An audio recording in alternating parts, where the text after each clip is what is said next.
नमस्ते टाइकून्स। ये जो टेबल आप देख रहे हैं, क्या कोई बता सकता है किस मटेरियल की बनी होगी? आमतौर पे MDF, पार्टिकल बोर्ड, प्लाईवुड, लकड़ी। ये टेबल 30 किलो पोल्यूशन से बनी है। मैं आपको और बताऊंगी इसके बारे में, पर उससे पहले आप मुझे ये बताइए, हम हमारी दुनिया बनाने के लिए दूसरों की दुनिया कब तक काटेंगे? कब तक? आज टेक्नोलॉजी का दौर है और टेक्नोलॉजी इतनी तो होनी चाहिए कि हम पेड़ों का एक स्केलेबल और वायबल सॉल्यूशन निकाल सकें। और उसी सॉल्यूशन को लेकर आई है हमारी कंपनी क्रास्ट।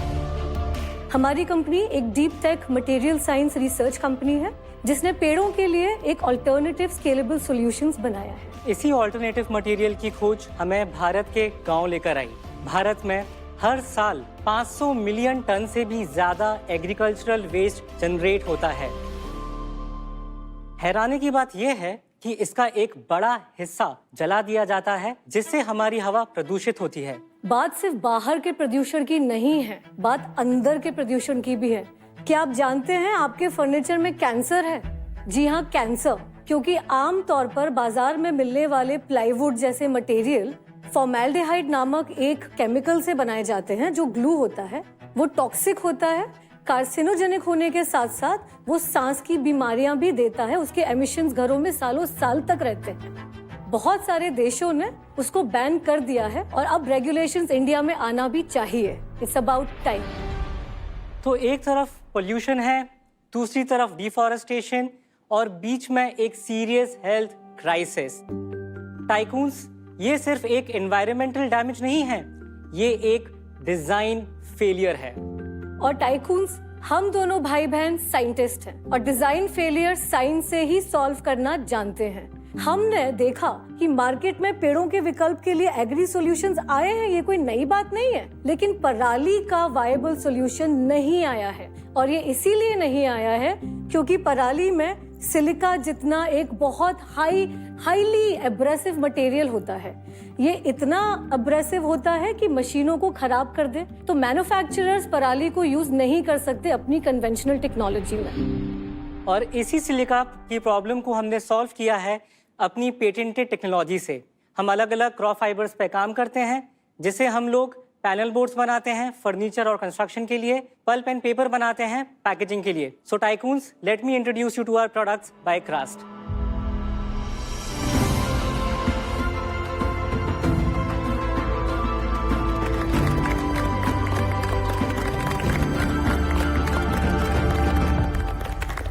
बात सिर्फ सस्टेनेबिलिटी की ही नहीं है, बात क्वालिटी एंड परफॉर्मेंस की भी है। हमारी patented blending technology make sure करती है कि फाइबर का each and every particle coat होता है फॉर्मेल्डिहाइड फ्री एडहेसिव से, जिससे एक सुपीरियर और होमोजीनियस स्ट्रेंथ मिलती है वुड बेस्ड पैनल्स के कंपैरिजन में। हमारे बोर्ड्स बाजार में मिलने वाले MDF बोर्ड से लगभग 2 गुना ज्यादा मजबूत हैं, 7 टाइम्स बेटर हैं मॉइस्चर रेजिस्टेंट में, फायर रेजिस्टेंट हैं और टर्माइट रेजिस्टेंट भी हैं। हमारा दूसरा प्रोडक्ट है पल्प एंड पेपर, जो हमारी सर्कुलर फाइबर टेक्नोलॉजी से बनता है। इस पल्प से हम पेपर प्रोडक्ट्स भी बनाते हैं और मोल्डेड पैकेजिंग प्रोडक्ट्स भी बनाते हैं। हमने काफ़ी सारे MNCs के साथ पायलट्स किए हैं, जैसे AB InBev, ब्रिटानिया, नेस्ले, और उन्हें एक circular and sustainable packaging solution provide किया है। टाइकून्स, हम चाहते हैं कि ये भारत की टेक्नोलॉजी ग्लोबली स्केलेबल हो और भारत पोल्यूशन की न्यूज़ से नहीं, टेक्नोलॉजी की न्यूज़ से पहचाना जाए। हम ऑलरेडी चाहते हैं कि जितना भी पराली जलाया जा रहा है वो पेड़ों को रिप्लेस कर सकता है एक स्केलेबल सॉल्यूशन से, और वही हम आपके सामने प्रेजेंट कर रहे हैं। तो टाइकून्स, क्या आप तैयार हैं पराली को पॉसिबिलिटी में बनाने के लिए और साथ ही साथ भारत को नेचुरल फाइबर्स में आत्मनिर्भर करने के लिए? हमारी आस्क है 4 CR फॉर 4% इक्विटी। तो क्या आप हमारे साथ पार्टनर करना चाहेंगे? आप बोलते हैं ना, अच्छे स्टार्टअप्स सिर्फ स्केल नहीं करते, ये हील भी करते हैं। नो 100%। जो कर रहे हैं बहुत खूबसूरत कर रहे हैं। ये जो आपकी स्टोरी है, ग्रीन पे जो फोकस है, आपने जो पूरा पिच करा हमें ग्रीन पे करा, बट आपके इकोनॉमिक्स ग्रीन हो सकते हैं कि नहीं वो हमें समझना है। ये इन्वायरमेंट के लिए सोल्यूशन है या इन्वेस्टर्स के लिए अपॉर्चुनिटी, या दोनों? आपको थोड़ा वो हमें समझाना है। सिर्फ इन्वेस्टर्स के लिए नहीं, ये सॉल्यूशन एक्चुअली मार्केट के लिए है। अगर आप आमतौर पर फॉर्मेल्डिहाइड फ्री सॉल्यूशन ढूंढने भी जाएंगे, पहली बात इंडिया में इतने हैं नहीं, ग्लोबली हैं, थोड़े थोड़े आ चुके हैं क्योंकि बैंस काफ़ी हैं, हम उनसे 3 टाइम्स चीपर हैं। मेरे कस्टमर को अगर मैं ये बर्डन देती हूँ कि आप पेड़ बचाओ या आप पोल्यूशन बचाओ, तो मेरा कस्टमर अपनी लाइफ की सेविंग्स अपने घर में पोल्यूशन बचाने के लिए नहीं लगा रहा है। उसको क्वालिटी चाहिए और उसको इतना महंगा भी आइटम नहीं चाहिए कि भाई मेरे कंधों पर ही दुनिया का कार्बन एमिशन सेव होगा।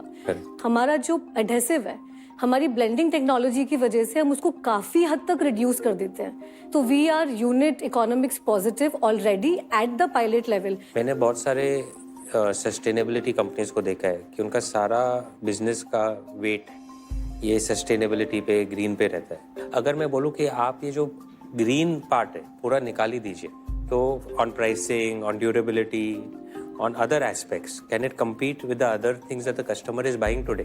That does, right? That is the important part for this to scale in a much larger manner. ये तो एक छोटी निश कैटेगरी बन जाती है जो beyond a point scale नहीं होती। Exactly. जब मैंने पहली बार इस प्रोडक्ट को लेकर आए तो हमने एक कारपेंटर को दिया। क्या आप कारपेंटर को समझा सकते हो कार्बन एमिशन भी क्या होता है? नहीं समझा सकते। कारपेंटर को हमने बोला कि आप इस पे काम करो और आप बताओ आपने क्या मटेरियल पे काम करा है। कारपेंटर बोलता है कि ये HDHMR था क्या, दूसरी तरीके का। जब कारपेंटर मेरा इस पे हैमर मारता है, ड्रिल करता है, उसको पानी में डालता है और उसके बाद आकर बोलता है कि हाँ ये मैं यूज कर सकता हूँ, that is when we know it's a scalable product. एक प्रोडक्ट में प्रोडक्ट होता है, प्राइसिंग होता है, पैकेजिंग होता है और प्रेजेंटेशन भी होता है। Right sir. उनको ये कहना है कि आपकी प्रेजेंटेशन में आप कंफ्यूज करा रहे हैं कस्टमर को, ग्रीन पोल्यूशन बोल गए। नहीं सर। सुनिए, अगर प्रोडक्ट में दम है तो प्रोडक्ट अपने आप बिकेगा क्या?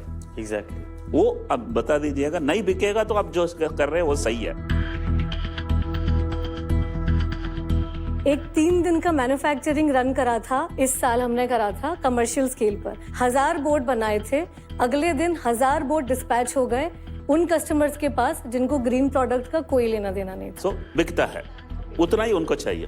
प्राइस कंपेयर करो जरा फ्रॉम एग्जिस्टिंग प्लाईवुड और जो आपका प्रोडक्ट है वर्सेस जो पहले मिलता था, कितना महंगा या सस्ता है ये प्लाईवुड से सस्ता है। अगर मैं आपको बताऊं तो मार्केट में जो प्लाई आप बॉयलो या अच्छा क्वालिटी का देखते हो तो वो 100 रुपए से 150 रुपए तक जाता है या 250 रुपए तक जाता है।